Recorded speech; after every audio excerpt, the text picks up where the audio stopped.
The situation is tense in Venezuela after U.S. Airstrikes, and meanwhile, Indian Ministry of External Affairs has issued an advisory for the Indians in Venezuela. And Indians are advised to exercise extreme caution. In fact, the Ministry of External Affairs has advised Indians to restrict movement and has also issued a helpline number for the Indians in Venezuela. So that's the latest that's coming in. The Indian Ministry of External Affairs has issued advisory for the Indians in Venezuela, and it has advised to exercise extreme caution. My colleague Pranay Upadhyay continues to stay with us for more on this. Pranay, the Indian Ministry of External Affairs has also now issued an advisory for the people living in Venezuela and in fact has advised Indians to restrict movement. What more details are we gathering? Anjali, there are less than 100 Indians in Venezuela, and the Ministry of External Affairs has issued a warning, in fact, a caution for Indians to remain very cautious in Caracas and other areas, because there are concerns about the safety and security, and there is a flux right now that what will be the fate of the running there, and how things will be governed there in Venezuela. And therefore the Ministry of External Affairs issued this advisory for the Indian nationals in Venezuela. But this remains a question that if the situation goes south there, then will there be an operation to extract Indians? We do not know as yet, because the situation remains tense. But there is a state of national emergency in Venezuela imposed by the current administration, and there are troops on ground.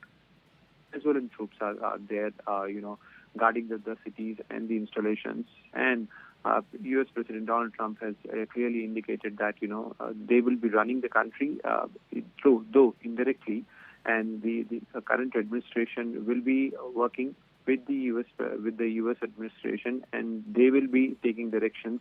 So clearly, this is an indirect takeover by the United States, and now we have to see that how situation develops there in Caracas and other parts of Venezuela, because still there are supporters of Bolivarian revolution. There are still supporters of Nicolas Maduro, Hugo Chavez, and we have to see that how the people of Venezuela react to this situation, and if the need arises, then will U.S. armed forces be sending their troops, or will there be a boots on ground by the U.S.? There are such questions which are still unanswered here.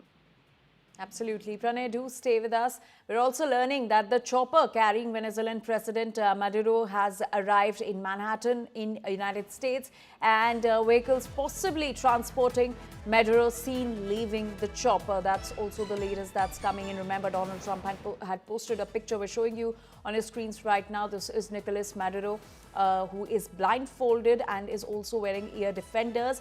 And this picture was posted by Donald Trump. And now we're learning that the chopper carrying Venezuelan President Maduro has arrived in Manhattan, and the vehicles are possibly transporting Maduro.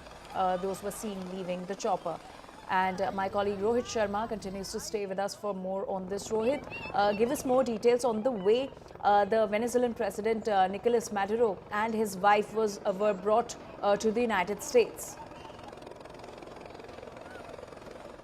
Look, they were flown in. Initially they were on the USS warship Iwo Jima, and then they went to they went to New York by a plane. When they were on the plane, after departing from the plane, they had medical tests done, physical tests done to ensure that they're both fit. I mean, it's a requirement by the U.S. laws to do that before you detain anybody. So, and then you're essentially fingerprinted. Your photographs are taken by the CBP, which is the border agency here in America. So that's another standard process that was done.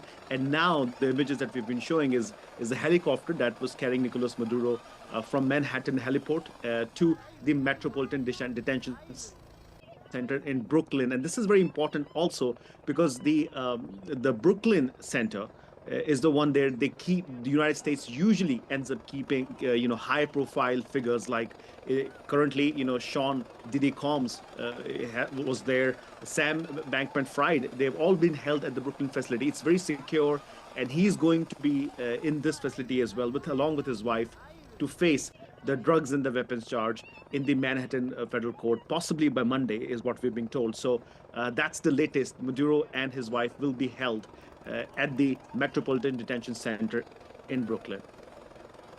All right, Rohit and Pranay, do stay with us. So those are the visuals of the Venezuelan President Nicolas Maduro, who has been brought to the United States. You can see in these pictures, he was blindfolded and he was also wearing ear defenders. Right now, we're getting some more inputs on the story.